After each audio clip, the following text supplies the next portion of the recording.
up here, you got to take a look at Instinct versus Believe the Hype. They advanced in their winners bracket round 1. They're going to be playing tomorrow. And what do you guys expect to see? This is our 145 matchup for tomorrow. This is a big matchup. When you look at Instinct, Believe the Hype, you're looking at a complete team versus pure firepower. I want to see how these teams come out chemistry-wise. Is Instinct's teamwork good enough to stop the firepower of Believe the Hype? That's what it's really going to come down to. And the beauty of this match, Chris, is that I believe that the winner of this half of the bracket will win the winners bracket finals. This side is extremely stacked. Believe the Hype can catch fire at any time. Instinct is extremely practiced for this event, and Triggers Down, they win back-to-back events. They have the capability of doing it. I would say whoever advances from this is going to win the winners bracket finals. I definitely am way excited for that matchup, but also we have some very interesting matches in round 3 that you guys are calling as potential upsets. What do we got, D-Mac? Yeah, well, I'm looking at the number 3 versus number 6 matchup, Carbon versus Classic. When you look at this matchup, I'm really excited to see what Carbon could do. I'm not really excited to see what Carbon could do. That's the problem. Looking at Classic, Classic is a very complete team. And then you look at Carbon, Carbon is not a complete team at all anymore. I don't see them being very aggressive. They seem like a very passive team, and Classic could take very big advantage of that, especially with their rising stars and taking to Oxen. And, you know, so you're calling Classic to upset Carbon.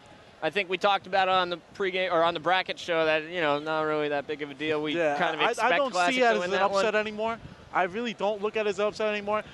Classic has had Carbon's number all of last season, and they're going to continue to do that. So we could see that potential upset. Scott, there's another potential upset in this round. What do we got? Well, I'm going out on a stretch here, guys, but I firmly believe it. I'm looking at the same side of the bracket, but a different matchup. I'm looking at Straight Rippin versus Final Boss. That's right. I didn't stutter. I said Straight Rippin versus Final Boss. I'm positive. Now, the reason I'm saying this is, yes, we have a revitalized Straight Rippin, but they're going to be overlooking Final Boss. Who wouldn't? If I was in Straight Rippin shoes, I'd be like, oh, Final Boss, they barely made top 8 last year. I'm not preparing for them. It's not a big deal. And then on the other side, you have a Final Boss revamped, new patats, practice. They're coming for blood. They've played those 5 game types versus every team at their land, and no one has touched them in those games. In fact, in a money match versus Classic, they beat Classic 9-1 in the series. Classic put down their controllers and stepped out of the land because they didn't want to take it anymore. So that tells me that Final Boss is ready. Wow. Final Boss over Straight Rippin. Is there anything against Straight Rippin that you don't like, or is it really just you're that impressed with Final Boss? It's not so much that I'm that impressed with Final Boss. It's just the fact that I think Straight Rippin is really overlooking Final Boss. They have every right to. If I was Final Boss, I would not even be looking there. I would be looking straight to the winners bracket finals, because who is going to test me? If you're Straight Rippin. Yeah, if I'm Straight Rippin, who's going to test me? Classic, no. Carbon, oh yeah, they picked up those 2 guys. No, I'm not worried about them. Final Boss, didn't they fight for 7th, 8th every time all last season? You bring up a good point. When you see what Final Boss has done on paper, it doesn't look that impressive with the addition of Tots. A lot of players have really talked him down. He didn't do much with status quo. So when you look at this team on paper, yeah, they don't look that impressive. A top team probably will look them over. But we know when we decipher these teams that this is a different Final Boss. They're going to come out ready to play. All right, well, Final Boss looking to pull off the upset. Not to burst your bubble or anything, though, Scott. I talked to Snipedown earlier today. He said, trust me, we've been preparing for Final Boss, so it's going to be a rough one for him. But, guys, I still got let's faith. get right into it. We're adding a new awesome segment to the pregame show. Welcome to the Hot Pockets Top 8 Predictions. That's right. It's a new segment coming on the show that'll exist every single show. The experts here, D-Mac, Scott, and myself, will be predicting our top 8 teams, where we expect them to finish. You'll earn 1 point if a team finishes in the top 8, 2 points if a team you predict finishes in the top 4, and 3 points for picking their exact position. Maximum of 24 points each event. And at the end of the season, the expert with the most points is going to win a year's supply of Hot Pockets, which I know I need to stock my freezer with. I'll share them with you guys, but when we break down my top 8, you'll see why I'm going to take it down. When you see I'm taking Straight Rippin at the number 1 spot, at the number 2 spot, I'm going to take Triggers Down. Now you keep it moving. Number 3, I'm going to look at Believe the Hype. I expect them to really turn it up. Instinct at the number 4 spot, very secure. Final Boss, Classic, I see them on the bottom 6, still in the top 6, status quo, and then Heaven and Earth finishing it off. Now, D-Mac, you left out Carbon in your top 8. I know I left out Carbon. I really deciphered my pick, Scott. I paid attention. There's a reason why Carbon isn't in there, they don't belong there. All right, well, Scott, show us yours. Who do you have? Well, this is a no-brainer. Triggers Down's going to win this event. Now, like I said, final boss, if they can beat Straight Rippin in winners round 3, they are going to be top 3 because Classic or Carbon cannot stop them. And then, you know, I have a lot of faith in this Heaven and Earth squad. I really think they can break into the top 8. Status quo, to me, I don't think they can do it in tourney play. They have to prove it to me. All last season, they were the most prepared team, struggled to get in the top 8. If they prove it to me, they'll be in my next top 8, but as of now, not in it. But here's my question, is you raved about status quo, what they did at the LAN, why don't you put them in the top 8? Hey, you know what, let Scott's awful predictions just stay up there. It's my turn, D-Mac, and here we go. Check it out, guys. Here's the winner. You picked Straight, you picked Triggers Down. I picked Instinct. That's right. Roy, Lunchbox, Elmite, Warrior, and Cloud are going to take first place. Straight Rippin', they're going to win the losers bracket against Triggers Down. Losers bracket finals, of course. Classic is in there in my top 4. Believe the Hype barely gets 5th place. Final boss at 6, and Status Quo beats Carbon, if not Heaven and Earth, for that 7th seed.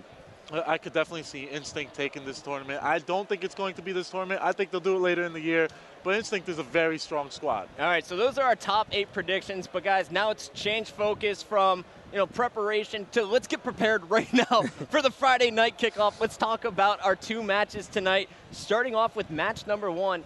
8th-seeded Status Quo taking on the 9th-seeded Heaven and Earth. I really like what the Status Quo team has done in the offseason. They add a lot of young firepower, a lot of young potential, and that's what Status Quo is going to be all about. They were very prepared at that LAN, 44-11 over a span of 1 day. That's extremely impressive when you're playing 4 out of the top 8 teams, and all 4 of those teams are ranked above you. What Status Quo did during that LAN, what they continue to do, let's see if it translates to tournament play, but I think it will. And Scott, on the other hand, we have Heaven and Earth, and that's Naded and Clutch's team now. Now, like you said earlier, Heaven and Earth, Karma and Killer Drew picked up 2 superstars. They picked up Clutch, the 2009 national champion, and they picked up Naded, the game changer. Now, you put those 2 on the same team with Karma and Killer Drew, we are going to see a new Karma. Clutch is the most prepared player going into this event. He played more games than anyone else. So when you put that mix in with Karma, there's no longer going to be, oh, is Karma going to show up to play? Karma used to be so good. He was a 2006 national champion. He was the best individual player. There's no longer going to be a question. It's going to be, oh, where is Karma playing? Because I want to see him destroy whoever he's playing. All right, well, it's going to be an epic matchup. Status Quo looking incredible in the LAN. Heaven and Earth looks gorgeous on paper. We haven't had a chance to watch them yet, but watching Naded warm up in the Dr. Pepper booth against Straight Rippin', I can tell you he speaks for his team. They're ready for that matchup. I'm expecting it to go Game 5. I can't pick a winner. Guys, let's move on now, though, to our second match of the night, the new and revamped Final Boss featuring Tots facing off a new restructured Darkest Hour. And when you look at this Darkest Hour squad, they take the players. Let's start with Final Boss. When you look at the Final Boss squad, look what Victory X, all these players bring to the table, a veteran squad, and now they're going to take Tots under their wing and really bring him and elevate his game. They're both going to rub off on each other. This was a good move for both teams. Final Boss needs to be revitalized, and Tots, he needs to elevate his game. That's what's going to come out of this. And don't forget, these 3 veteran players want to end this Halo 3 season on top. They're tired of being overlooked. They just finished 7th, 8th all last season. They want the #1 spot. Yeah. So Final Boss is going to be ready, but they're going up against the Darkest Hour squad. Haven't heard a whole lot about these guys in the offseason, but they have the talent to win. Yeah, this Darkest Hour squad's it got a lot of potential. Now, Twilight last season, he got his 8th spot, but he didn't stop there. He still wants to get better, and he showed a lot of dedication. Now, you put him in a mixing bowl with Captain Anarchy, who's been to many national championships, has placed top 3 in a countless amount of them, you're going to get results. This team is a very strong 10th seed. Now, the beauty of being a 10th seed is every team's going to overlook them, and mainly because they didn't land, and I would overlook them as well. So the beauty of this is that they can come in and push any team to Game 5 and possibly win it.